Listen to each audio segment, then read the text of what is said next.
Welcome to the series of lecture on finite element analysis. In this part, we are going to see how to make a mathematical model of a longitudinal vibration problem. First, we will discuss about what is vibration, what are the various types of vibration, and how to measure the vibration behavior of a machine or a structure. What is vibration? So vibration, in simple terms, we can say it is oscillation. So vibrations are nothing but oscillation of a system about an equilibrium or mean position. Or in simple words, we can say any motion which repeats itself after equal interval of time about a mean position is vibration. Now in this picture, we are showing this spring mass system. In the first picture, there are three spring mass system of different colors. It is a best example of longitudinal vibration. How to define this vibration behavior? When we draw the path of a point present on the mass, then it will be like a sinusoidal waveform like this. This type of motion going to be called a simple harmonic motion. That means all the vibrations are studied or analyzed by assuming it is following simple harmonic motion. So what is simple harmonic motion and what are the properties of simple harmonic motion, we will discuss in the next slide. Now what we have to understand from this slide is vibrations are nothing but a simple oscillation. A body is oscillating about a mean position. So the oscillation is minimum to maximum position like this. So this oscillation can be graphically represented by a sinusoidal waveform because the displacement of the mass is changing from maximum position to minimum position with respect to the mean position. We are getting the sinusoidal waveform. Now in engineering mechanics, we have studied a chapter called kinematics.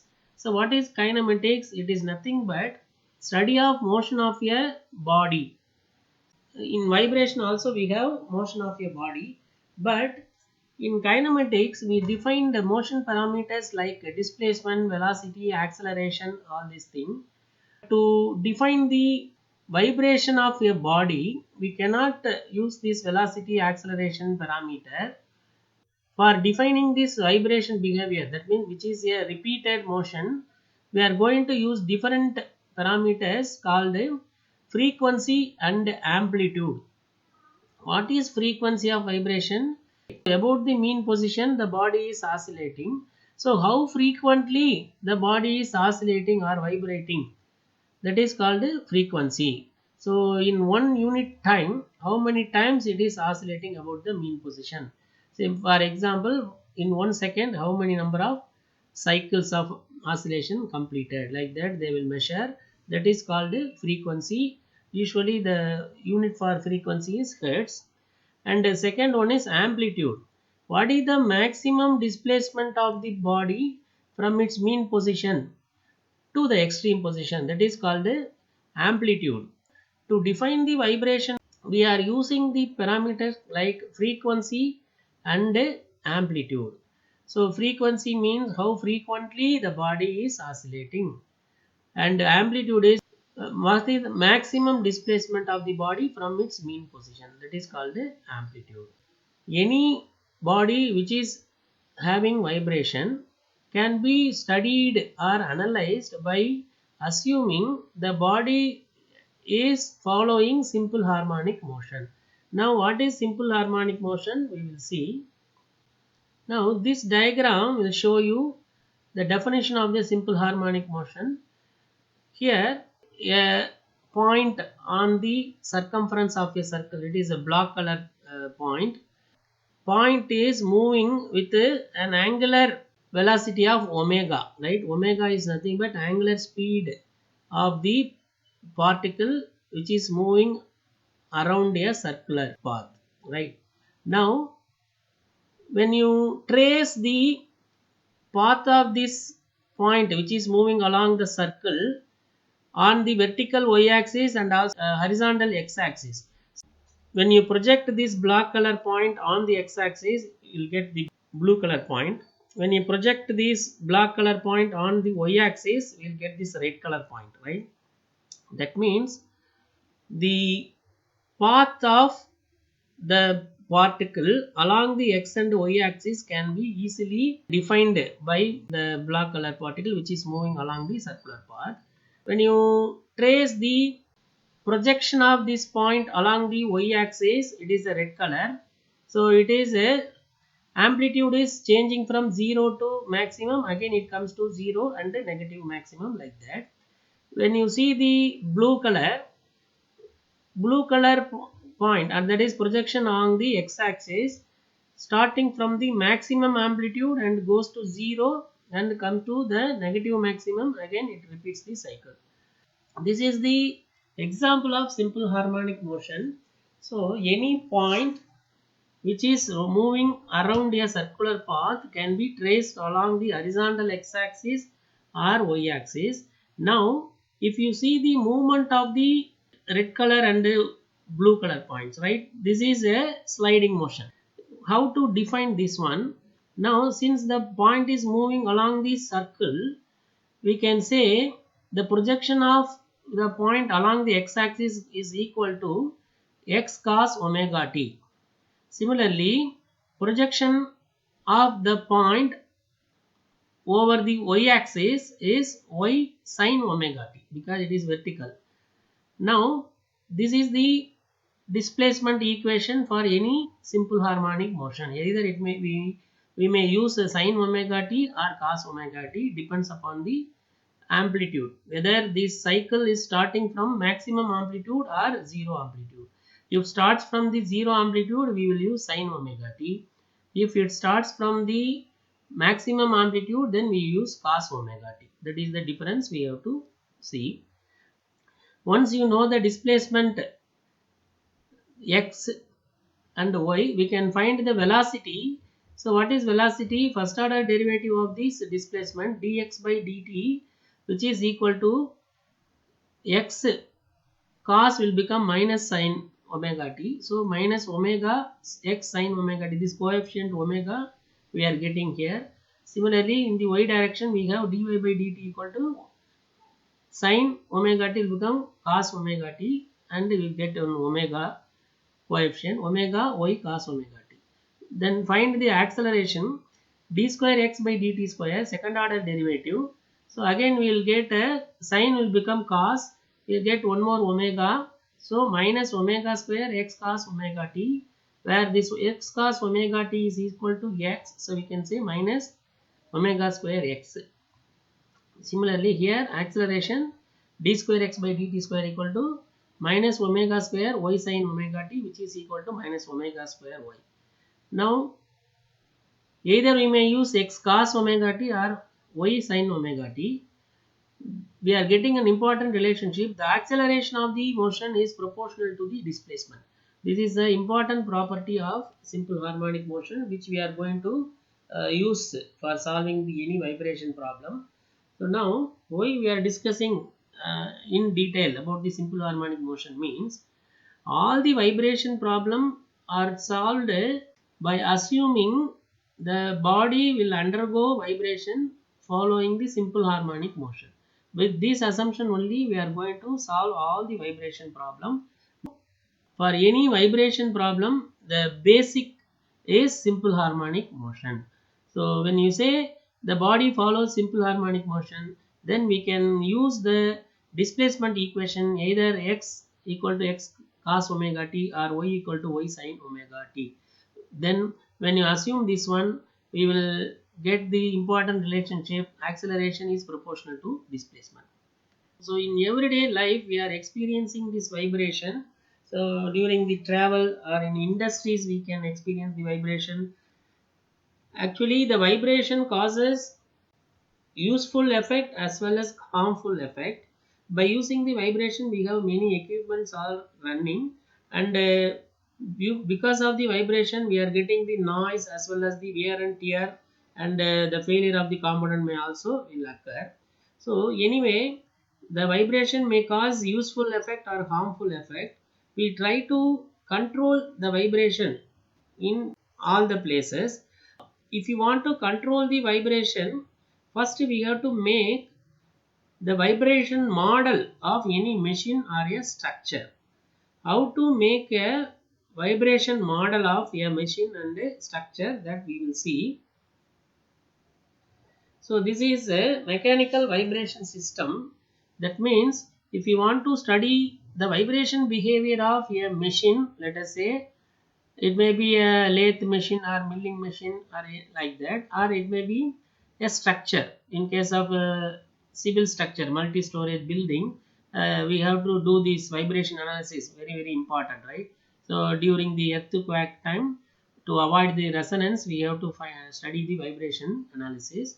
So how to make a machine or a structure into a vibration system, or how to convert a physical system into vibration system. For that, we are using four components or elements of vibration. What are the four components? First one is the mass. The total mass of the machine or structure is approximated, and the unit of this mass is kg. And the second one is stiffness. Here the symbol for stiffness is spring. The elastic property of these total machine and structure are idealized as a stiffness of the material. So because of the elastic property only, vibration is happening in any machine or a structure. So because of its elastic nature, it will undergo vibration. So that elastic property is considered as the stiffness of the system. Then if any resistance offered to the vibration, then that resistance is grouped under damping. So damping is nothing but resistance to the vibration. And the fourth one is the excitation force, which is acting over the system. Excitation force which is acting over the system. These are the four elements of vibration. For any machine or a structure, we have to first approximately evaluate the mass, stiffness, damping, and this excitation force. Once you make this model, then using this model we can get the equilibrium equation for this vibrating system. So here it is a single degree of freedom system. For single degree of freedom system, we have the equilibrium equation like this: mx double prime t, that is this is called inertia force, and c x prime is the damping force, kx is spring force, which is equal to the external force. That means whatever the external force acting over the system, this force is spent as inertia force and damping force and also spring force, right? So this is called characteristic equation or equilibrium equation, nothing but a force equilibrium equation only. Excitation force or external force acting over the system is equal to algebraic sum of these three forces: inertia force, damping force, and spring force, right? First we are making a machine into a vibratory system like this, and this system is converted into mathematical model in this way. Now after getting this mathematical model, this equilibrium equation, then we are able to study the vibration behavior of the system. Now we will see what are the various types of vibration, that is classification of vibration. There are two major classification. The first one is free vibration and forced vibration. What is free vibration? If the system is vibrating on its own, we call it as a free vibration. That means some initial disturbance or initial force is acting just to start the or just to initiate the vibration of the system, then we call it as free vibration. Then the system will undergo vibration on its own. If there is any resistance present, and then the vibration will die after some time, that is the free vibration. So what is forced vibration? If any external force is acting over a machine continuously, then that machine will have a vibration. So the frequency of vibration is following the frequency of the excitation force acting over the system. So most of the machineries will have forced vibration, right? So the free vibration study will give the what is the natural frequency of the particular machine or a system. So that for that reason we are going to study the free vibration of any machine. Then second classification, damped or undamped vibration. That means whether we are considering the resistance to the vibration. If you consider the resistance and the damping, then it is called a damped vibration. If we neglect the resistance offered to the system, then it is called the undamped vibration. But in reality, all the vibrations are forced vibration and damped vibration only, because we have air resistance present in the atmosphere. It may be free or forced or damped or undamped vibration. There are three modes of vibration which are called a longitudinal, transverse and a torsional vibration. Now we will discuss what are these three modes of vibration in detail. These are the three possible modes of vibration. First one is longitudinal vibration. In this diagram you can see a shaft fixed at one end, in the other end we have mass attached. Let us assume that the load is acting along the axial direction. Then because of that excitation force, this body or mass having a vibration along the axial direction. How this longitudinal vibration is defined means all the particles present in the system will vibrate or oscillate parallel to the axis of the system. That is called longitudinal vibration. To cause longitudinal vibration, the excitation force should act parallel to the axis or along the axis. This type of member which is subjected to axial load, right? Already we discussed, this is called a bar, right? What is a bar? Bar is nothing but axially loaded member. A bar may be subjected to longitudinal vibration. Now coming to the next one, transverse vibration. What is transverse vibration? If the particle present in the system will have vibration in such a way that the displacement will be perpendicular to the axis of the system, or here axis of the shaft. This type of vibration is called a transverse vibration. That means all particles present in the system will oscillate perpendicular to the axis of the shaft. If you want to establish this type of vibration, the excitation force will be applied in this way, perpendicular to the axis of the shaft. If a member is subjected to a load perpendicular to the axis, then we call it as beam, right? This also already we discussed. What is a beam? A structural member which is subjected to transverse load. A beam may be subjected to transverse vibration. What is the third one, which is called a torsional vibration? Again we have a shaft and a disc attached to the free end. Let us say a torque is applied over this disc which causes twisting and untwisting, right? That means here we will get angular displacement, right? Angular displacement theta, twisting and untwisting will happen. What is the definition for torsional vibration? All the particles present in the system will have oscillation in circular path about this axis, right? Then it is called a torsional vibration. So we will have twisting and untwisting of the member because of the torque applied over the shaft. If any member which is subjected to a twisting moment or torque, then we call it as shaft, right? So this is the shaft.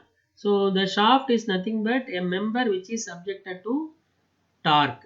So the shaft will be subjected to always a torsional vibration. So in mechanical engineering, so we have these three major components. So bar, beam and shaft. Most of the engineering analysis can be done by using these three elements, bar, beam and shaft. Because when we do the engineering analysis, first we have to understand what are the support condition and what are the load condition, right? So based on the support and load condition, either we can group into a bar or a beam or shaft or in a combination. If the member is subjected to axial load, then we call it as bar. Then the bar will be subjected to longitudinal vibration. If a structural member is subjected to transverse load, we call it as beam. Then beam is subjected to transverse vibration. Then if a member is subjected to torque, then it will undergo torsional vibration. We call it as shaft. For longitudinal vibration, we are going to use the bar element, which we discussed earlier. For studying the transverse vibration, we are going to use the beam element. And for studying the torsional vibration of circular cross-sectional shaft, again we can use the one-dimensional line elements. For all the three types of vibration, we are going to use in finite element method the one dimension 9 element only we are going to use, right? So one dimension 9 element having two end node like this. So let us see how to solve these three types of vibration using one dimensional line element. Before going to the finite element part, first we have to derive the mathematical model of this physical problem, then only we can apply the concept of FEA. So first we are considering the longitudinal vibration in this part. So to derive the mathematical model, we are considering the variable cross-sectional member here, that is a tapered bar fixed at one end, and in the free end we have no external force acting because it is free vibration. We are going to consider free undamped vibration. So no external force, no resistance to the vibration is considered here. So now in this case, variable cross section member is taken for derivation purpose. From fixed end to free end, the area of cross section is changing. The independent coordinate is taken as x. So x is nothing but along the axis of the bar, and let us say this bar is subjected to free vibration. So just a small disturbance force is acting to initiate the vibration. Let us say the bar will have free vibration. We are going to study about the free vibration or free longitudinal vibration of this tapered bar. So for that we are going to make first vibration model. So this is the physical problem actually. This is the vibration model. So in vibration model, first we have to use the elements stiffness K and mass M. How to get this mass value? The approximate mass of the bar. How do you evaluate the mass? Mass can be evaluated by multiplying the mass density with the volume. So here mass density, let us assume rho is the mass density. Mass density multiplied with the volume of the bar will give you the approximate value of the mass present in the system. Then we are going to consider the stiffness of the system. How do you evaluate the stiffness? Based on the boundary condition. So here one end is fixed, one end is free. The load is acting along the axial direction. By using this Young's modulus E, right, and Hooke's law, we can easily find out the stiffness of the bar, right? So stiffness of the bar can be evaluated and denoted as K. So here we are neglecting the external force and damping because we are considering only free undamped longitudinal vibration. To derive the mathematical model, we are considering a small elemental volume like this of dx length. So let us consider this small elemental length. At one side we have area of cross section, and this another side area cross section. The cross section is changing. Now we are going to draw a free body diagram for this elemental length dx. This is the free body diagram. In the top end there is a force acting. The force is defined in terms of stress multiplied by area of cross section is nothing but force acting perpendicular to this cross section. And similarly the area of cross section is varying, so here a small incremental stress will be there. So sigma plus d sigma A of x will be the force perpendicular to this cross sectional area. It is a dynamic problem because it is a vibration problem. Vibration is dynamic problem. How to convert a dynamic problem into a static problem? We have to apply D'Alembert's principle. What is D'Alembert's principle? Together with the inertia force, the system will be in equilibrium, that is dynamic equilibrium. That means if you consider the inertia force of the dynamic system in the free body diagram, then we can apply the static equilibrium equation to solve this problem. That is the importance of D'Alembert's principle. Here we are applying the inertia force. So let us say at a particular instant the body is oscillating in the downward direction. So this is called a line of motion. We have to assume the inertia force always acting opposite to this line of motion. What is the magnitude of the inertia force? Mass multiplied with the acceleration. This ma is the inertia force for linear motion. Okay. By considering this inertia force, this dynamic problem, this dynamical vibration problem is converted into a static one.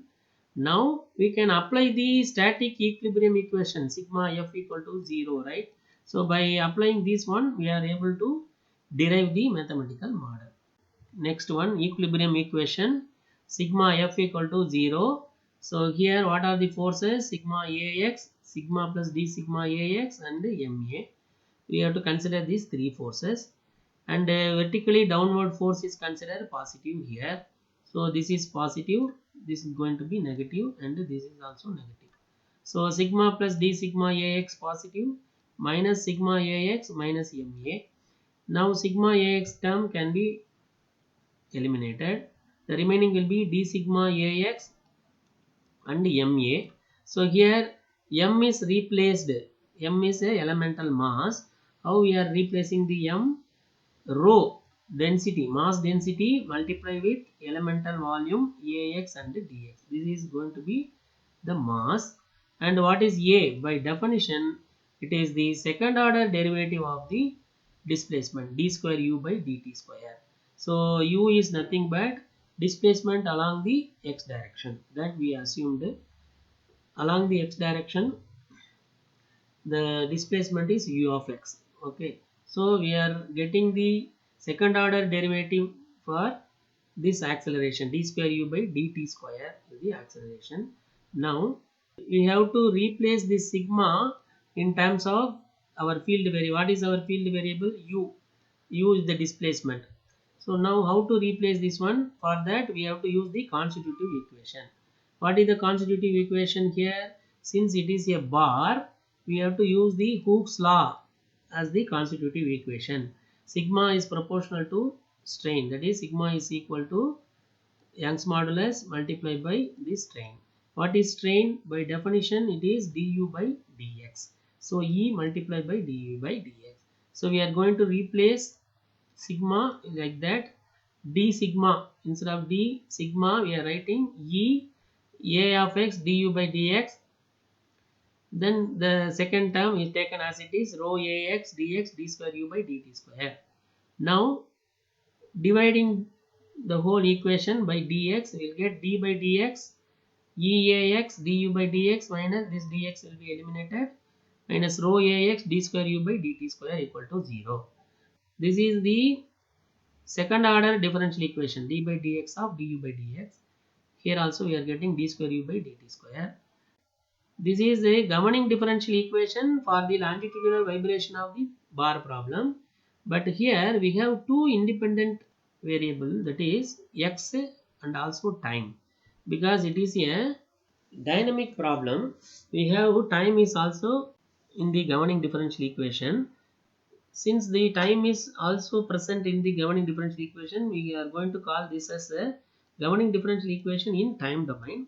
But normally to study the vibration problem, we are going to use the simple harmonic motion, concept of simple harmonic motion. By applying the simple harmonic motion concept, we are going to convert this time domain equation or time domain problem into frequency domain. Let us see. Assume that the deflection u of x follows the simple harmonic motion. So here already we discussed what is simple harmonic motion and how to define the simple harmonic motion, everything. Here we are assuming u, capital U is the maximum displacement, and this is the maximum displacement, capital U, and sin omega t we are assuming u sin omega t. Once you assume that our displacement follows simple harmonic motion, then this is also applicable. Differentiating the u dot of x nothing but du by dt, u cos omega t, then omega coefficient, then u double dot x is nothing but d square u by dt square, that is what we required, which is minus u sin omega t omega square, which is equal to minus omega square ux. This is what already we discussed. In any simple harmonic motion, acceleration is proportional to the displacement. So now we can use this relationship. Acceleration u star of x is equal to minus omega square u of x. So now substitute this in the governing differential equation, right? Instead of d square u by dt square, we are going to substitute minus omega square ux. So we are getting d by dx eax du by dx, here plus minus will become plus, rho ax omega square ux equal to 0. This is the governing differential equation for the longitudinal vibration problem. In this problem, you see what are the independent variable? Only we have x. In both the part we have x. So we eliminated the time as the independent variable. So here this is called a governing differential equation in terms of frequency domain. What is frequency here? Omega. Omega is the frequency here. That is why we are calling it as frequency domain. What is the advantage of this frequency domain? Here I am showing a simple graph to understand the importance of frequency domain. Normally this graph what shown here is, here in the y-axis we are considering the displacement, in the x-axis we are considering the time. Now this is the time and the displacement and frequency. This is the three-dimensional graph. So if you see the simple harmonic motion in the time domain, it will be like this simple harmonic motion. So the three curves shown here of a different frequency value, right? So this frequency is different from this frequency. So I think we can understand. So this is lower frequency, then medium and the high, like that.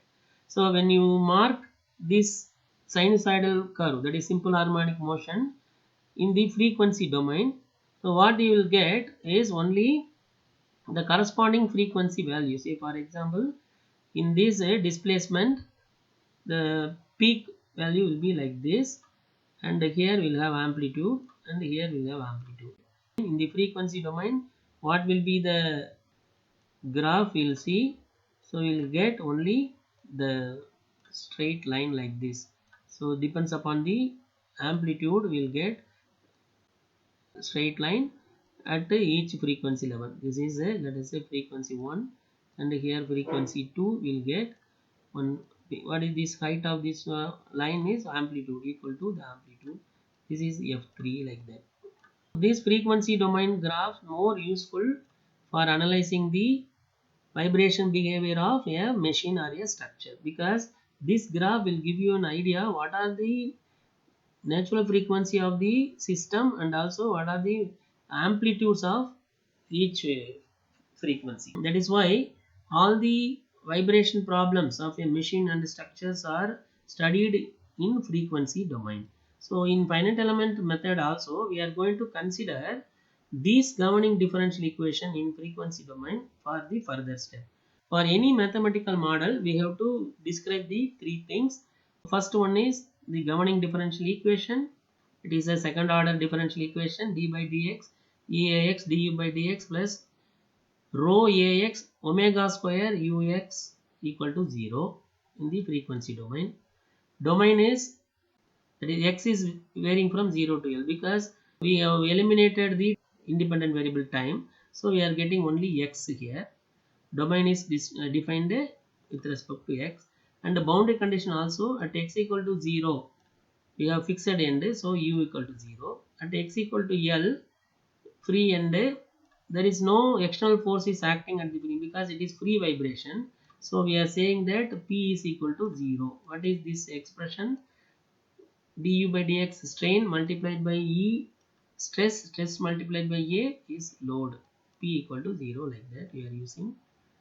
This is the mathematical model for the longitudinal vibration of a bar problem. So any member which is subjected to axial load, we call it as bar. That bars are subjected to longitudinal vibration. So for that longitudinal vibration, this is the governing differential equation. Now in the next part, we will make a finite element model for this longitudinal vibration system. Thank you. Thank you for your passion listening.